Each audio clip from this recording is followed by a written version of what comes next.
भक्तध्यानं प्रवक्ष्यामि शृणु सर्वाङ्गसुन्दरी यत्कृतं देवदेवेन ध्यानं हनुमतः प्रियम् पञ्चवक्त्रं महाभीमं त्रिपञ्चनयनैर्युतं बाहुभिर्दशभिर्युक्तं सर्वकामार्थसिद्धिदम् पूर्वं तु वानरं वक्त्रं कोटिसूर्यसमप्रभं दंष्ट्राकरालवदनं भ्रुकुटीकुटिलेक्षणम् अस्यैव दक्षिणं वक्त्रं नारसिंहं महाद्भुतम्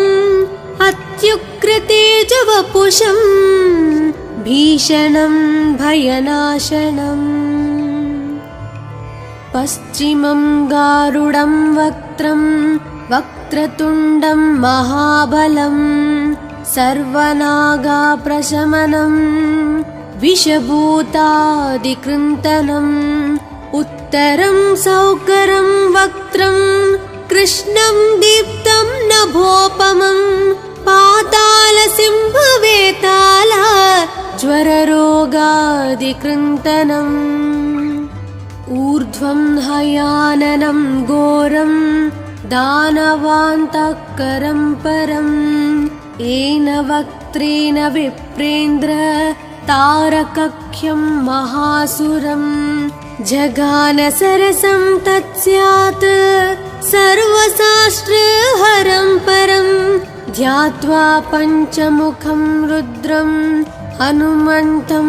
दयानिधिम् खड्गं त्रिशूलं खट्वाङ्गं पाशाङ्कुशपर्वतं मुष्टिं कौमदकीं वृक्षं धारयन्तं कमण्डलम् बिन्दिपालं ज्ञानमुद्रां दशाभिमुनिपुङ्गवम् एतानि युधजालानि धारयन्तं भजाम्यहम् प्रीतासनोपविष्टं तं सर्वाभरणभूषितं दिव्यमाल्याम्बरधरं दिव्यगन्धानुलेपनम् सर्वाश्चर्यमयं देवं हनुमद्विश्वतोमुखं पञ्चास्यम् अच्युतम् अनेक विचित्रवर्णावक्त्रं शशाङ्कशिखरं कपिराजवर्यं पीताम्बरादिमुखतैरूपशोभिताङ्गम् पिङ्गाक्षम् आद्यम् अनिशं मनसा स्मरामि मर्कतीशं महोत्साहं सर्वाश्रुहरं परं शत्रुसंहार मां रक्ष श्रीमन्नापडनुद्धर ॐ हरिमरकटमरकटमन्त्रमिदं परिलिख्यति लिख्यति वामतले यदि नश्यति नश्यति शत्रुकलां यदि मुञ्चति मुञ्चति वामलता इदं कवचं पठित्वात् महाकवच पठे नरः एकवारं जपे स्तोत्रं सर्वशत्रुनिवारणम् द्विवारं तु पठे नित्यं पुत्रपौत्राप्रवर्धनम् त्रिवारं च पठे नित्यं सर्वसमाप्तकरं शुभम् चतुर्वारं पठे नित्यं सर्वरोगनिवारणम् पञ्चवारं पठे नित्यं सर्वलोकवशङ्करम् षड्वारं च पठे नित्यं सर्वदेवावशङ्करम् सप्तवारं पठे नित्यं सर्वसौभाग्यदायकम् अष्टवारं पठे नित्यं मिष्टकामार्थसिद्धिदं नववारं पठे नित्यं राजभोगमवाप्युनात् दशवारं पठे नित्यं त्रैलोक्यज्ञानदर्शनं रुद्रावृत्तिं पठे नित्यं सर्वसिद्धिर्भवेर्ध्रुवम् कवचस्मतरणेनैव महाबलमवाप्नुयात् सुदर्शनसंहितायां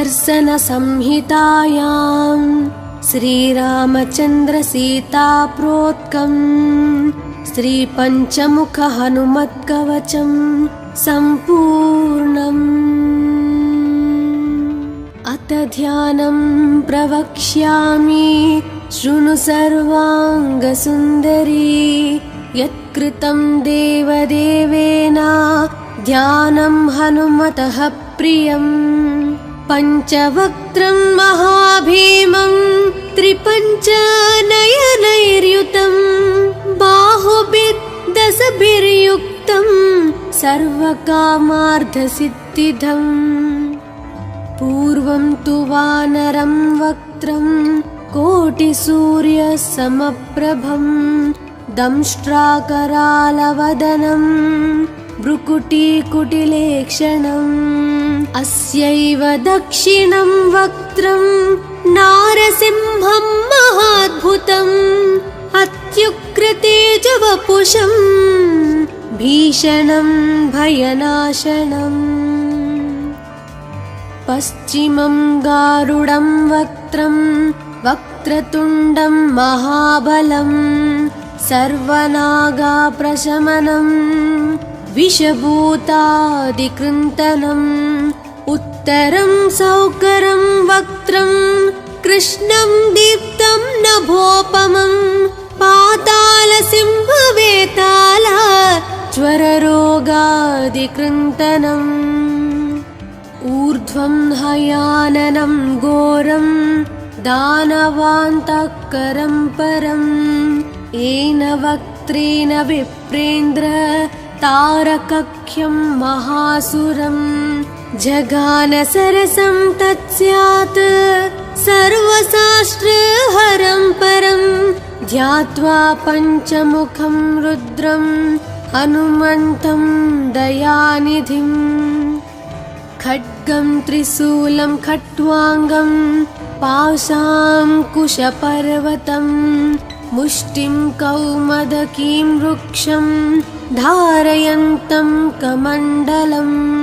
बिन्दिपालं ज्ञानमुद्रां दशाभिमुनिपुङ्गवम् एतानि युधजालानि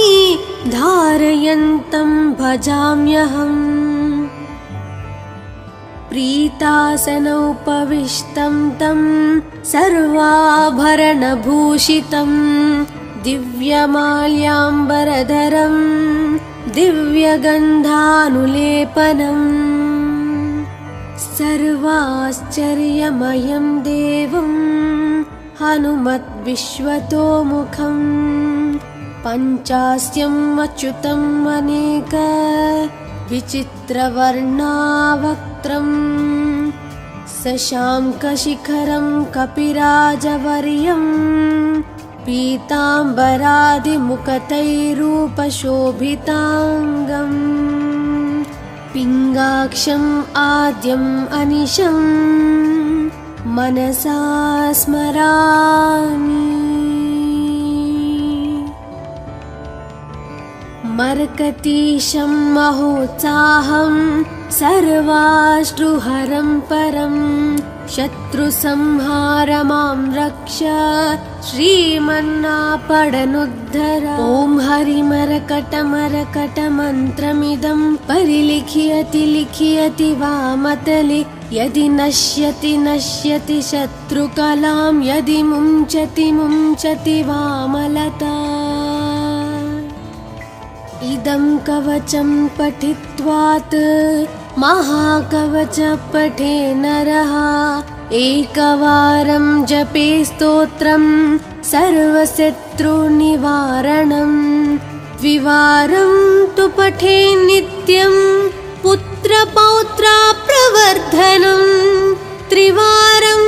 च पठे नित्यं सर्वसमाप्तकरं शुभम् चतुर्वारं पठे नित्यं सर्वरोगनिवारणम् पञ्चवारं पठे नित्यं सर्वलोकवशङ्करम् षड्वारं च पठे नित्यं सर्वदेवावशङ्करम् सप्तवारं पठे नित्यं सर्वसौभाग्यदायकम् अष्टवारं पठे नित्यं मिष्टकामार्थसिद्धिदम् नववारं पठे नित्यं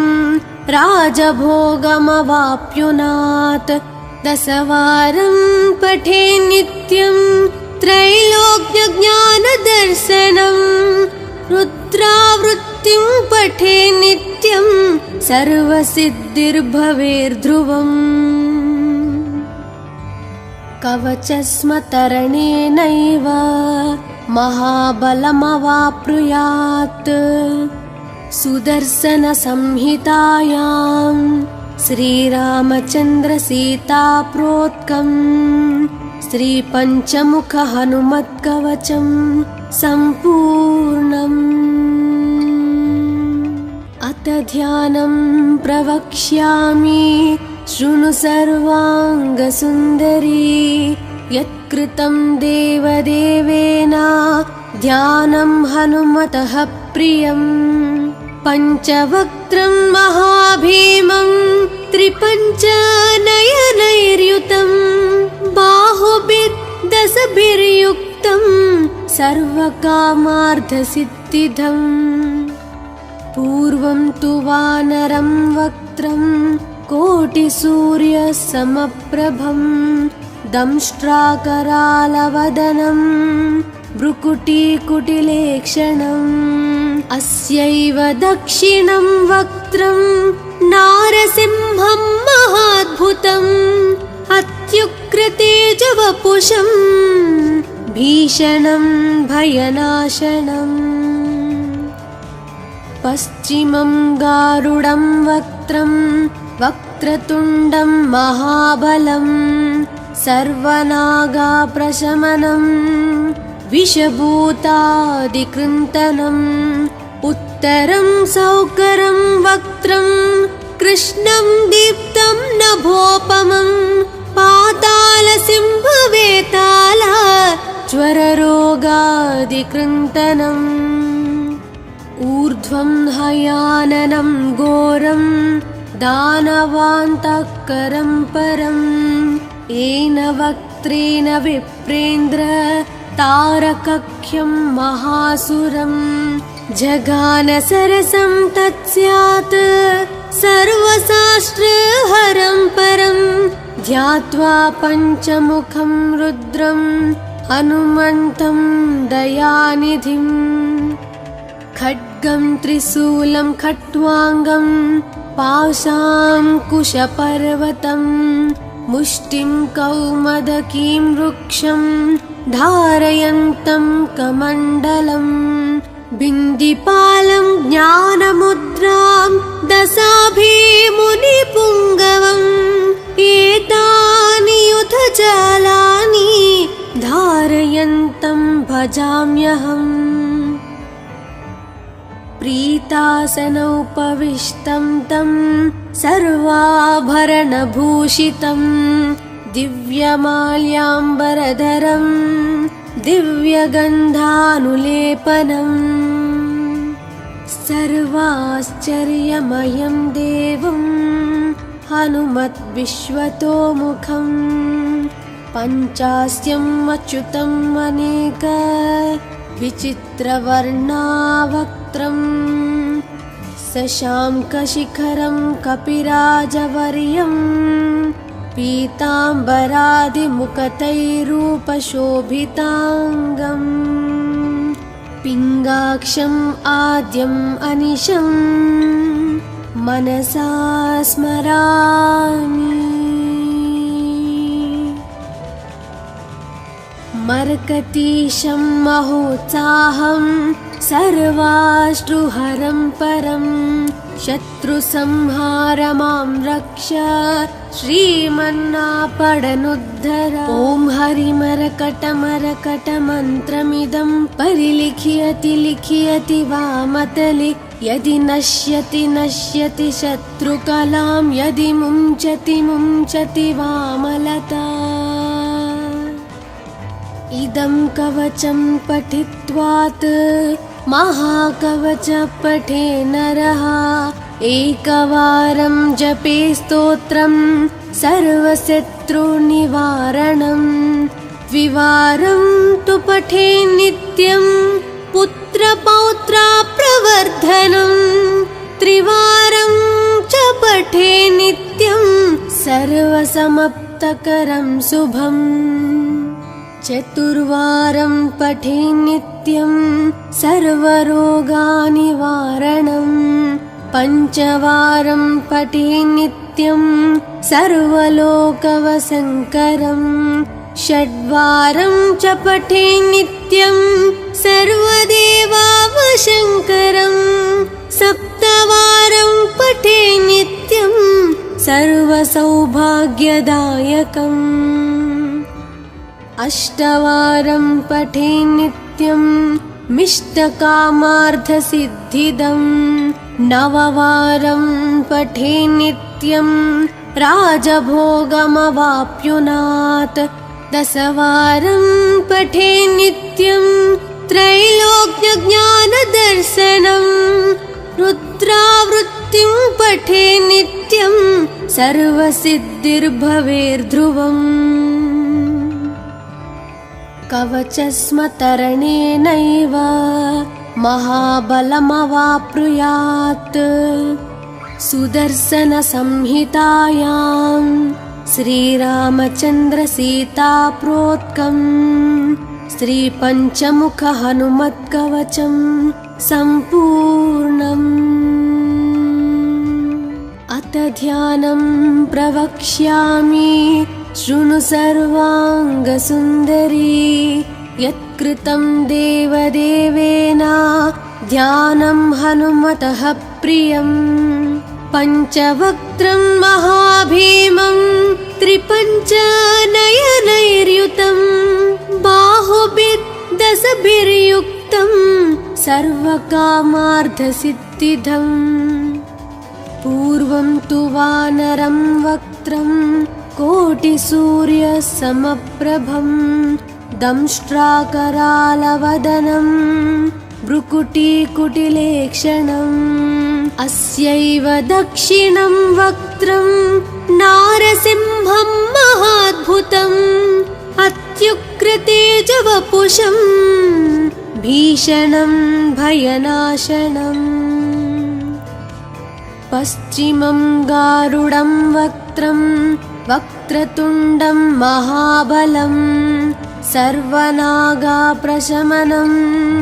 विषभूतादिकृन्तनम् उत्तरं सौकरं वक्त्रं कृष्णं दीप्तं नभोपमं पातालसिंहवेताल ज्वररोगादिकृन्तनम् ऊर्ध्वं हयाननं घोरं दानवान्तकरं परं येन वक्त्रेण विप्रेन्द्र तारकख्यं महासुरं जगानसरसं तत्स्यात् सर्वशास्त्रहरं परं ध्यात्वा पञ्चमुखं रुद्रं हनुमन्तं दयानिधिम् खड्गं त्रिशूलं खट्वाङ्गं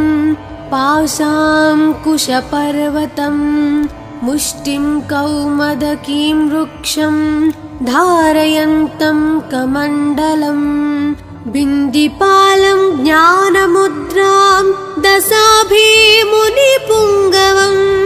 एतानि युधजालानि धारयन्तं भजाम्यहम् प्रीतासनोपविष्टं तं सर्वाभरणभूषितं दिव्यमाल्याम्बरधरं दिव्यगन्धानुलेपनम् सर्वाश्चर्यमयं देवं हनुमद्विश्वतोमुखम् पञ्चास्यम् अच्युतम् अनेक विचित्रवर्णावक्त्रम् शशाङ्कशिखरं कपिराजवर्यं पीताम्बरादिमुखतैरूपशोभिताङ्गम् पिङ्गाक्षम् आद्यम् अनिशम् मनसा स्मरामि। मर्कतीशं महोत्साहं सर्वाश्रुहरं परं शत्रुसंहार मां रक्ष श्रीमन्नापडनुद्धर। ॐ हरिमरकटमरकटमन्त्रमिदं परिलिख्यति लिख्यति वामतले यदि नश्यति नश्यति शत्रुकलां यदि मुञ्चति मुञ्चति वामलता। इदं कवचं पठित्वात् महाकवच पठे नरः एकवारं जपे स्तोत्रं सर्वशत्रुनिवारणम् द्विवारं तु पठे नित्यं पुत्रपौत्राप्रवर्धनम् त्रिवारं च पठे नित्यं सर्वसमाप्तकरं शुभम् चतुर्वारं पठे नित्यं सर्वरोगनिवारणम् पञ्चवारं पठे नित्यं सर्वलोकवशङ्करम् षड्वारं च पठे नित्यं सर्वदेवावशङ्करम् सप्तवारं पठे नित्यं सर्वसौभाग्यदायकम् अष्टवारं पठे नित्यं मिष्टकामार्थसिद्धिदम् नववारं पठे नित्यं राजभोगमवाप्नुयात् दशवारं पठे नित्यं त्रैलोक्यज्ञानदर्शनम् रुद्रावृत्तिं पठे नित्यं सर्वसिद्धिर्भवेर्ध्रुवम् कवचस्मतरणेनैव महाबलमवाप्नुयात् सुदर्शनसंहितायां श्रीरामचन्द्रसीताप्रोक्तम् श्रीपञ्चमुखहनुमत्कवचं सम्पूर्णम्। अथ ध्यानं प्रवक्ष्यामि शृणु सर्वाङ्गसुन्दरी यत्कृतं देवदेवेन ध्यानं हनुमतः प्रियम् पञ्चवक्त्रं महाभीमं त्रिपञ्चनयनैर्युतं बाहुभिर्दशभिर्युक्तं सर्वकामार्थसिद्धिदम् पूर्वं तु वानरं वक्त्रं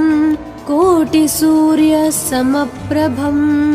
दंष्ट्राकरालवदनं भ्रुकुटीकुटिलेक्षणम् अस्यैव दक्षिणं वक्त्रं नारसिंहं महाद्भुतम् अत्युग्रतेजवपुषं भीषणं भयनाशनम् पश्चिमं गारुडं वक्त्रं वक्रतुण्डं महाबलं सर्वनागाप्रशमनं विषभूतादिकृन्तनम् उत्तरं सौकरं वक्त्रं कृष्णं दीप्तं नभोपमं पातालसिंहवेताल ज्वररोगादिकृन्तनम् ऊर्ध्वं हयाननं घोरं दानवान्तकरं परम् येन वक्त्रेण विप्रेन्द्र तारकख्यं महासुरम् जगानसरसं तत्स्यात् सर्वशास्त्रहरं परम् ध्यात्वा पञ्चमुखं रुद्रं हनुमन्तं दयानिधिं खड्गं त्रिशूलं खट्वाङ्गं पाशाङ्कुशपर्वतं मुष्टिं कौमदकीं वृक्षं धारयन्तं कमण्डलं बिन्दिपालं ज्ञानमुद्रां दशाभिमुनिपुङ्गवम् एतानि युधजालानि धारयन्तं भजाम्यहम् प्रीतासनोपविष्टं तं सर्वाभरणभूषितं दिव्यमाल्याम्बरधरं दिव्यगन्धानुलेपनम् सर्वाश्चर्यमयं देवं हनुमद्विश्वतोमुखं पञ्चास्यम् अच्युतम् अनेक विचित्रवर्णावक्त्रं शशाङ्कशिखरं कपिराजवर्यं पीताम्बरादिमुकुटैरूपशोभिताङ्गम् पिङ्गाक्षम् आद्यम् अनिशं मनसा स्मरामि मर्कटीशं महोत्साहं सर्वाश्रुहरं परं शत्रुसंहारमां रक्ष श्रीमन्नापडनुद्धर ॐ हरिमरकटमरकटमन्त्रमिदं परिलिख्यति लिख्यति वामतले यदि नश्यति नश्यति शत्रुकलां यदि मुञ्चति मुञ्चति वामलता इदं कवचं पठित्वात् महाकवच पठे नरः एकवारं जपे स्तोत्रं सर्वशत्रुनिवारणं द्विवारं तु पठे नित्यं पुत्रपौत्राप्रवर्धनं त्रिवारं च पठे नित्यं सर्वसमाप्तकरं शुभम् चतुर्वारं पठे नित्यं सर्वरोगनिवारणं पञ्चवारं पठे नित्यं सर्वलोकवशङ्करं षड्वारं च पठे नित्यं सर्वदेवावशङ्करं सप्तवारं पठे नित्यं सर्वसौभाग्यदायकम् अष्टवारं पठे नित्यं मिष्टकामार्थसिद्धिदं नववारं पठे नित्यं राजभोगमवाप्नुयात् दशवारं पठे नित्यं त्रैलोक्यज्ञानदर्शनं रुद्रावृत्तिं पठे नित्यं सर्वसिद्धिर्भवेर्ध्रुवम् कवचस्मतरणेनैव महाबलमवाप्नुयात् सुदर्शनसंहितायां श्रीरामचन्द्रसीताप्रोक्तं श्रीपञ्चमुखहनुमत्कवचं सम्पूर्णम् अथ ध्यानं प्रवक्ष्यामि शृणु सर्वाङ्गसुन्दरी यत्कृतं देवदेवेन ध्यानं हनुमतः प्रियं पञ्चवक्त्रं महाभीमं त्रिपञ्चनयनैर्युतं बाहुभिर्दशभिर्युक्तं सर्वकामार्थसिद्धिदम् पूर्वं तु वानरं वक्त्रं कोटिसूर्यसमप्रभं दंष्ट्राकरालवदनं भ्रुकुटीकुटिलेक्षणम् अस्यैव दक्षिणं वक्त्रं नारसिंहं महाद्भुतम् अत्युग्रतेजवपुषं भीषणं भयनाशनम्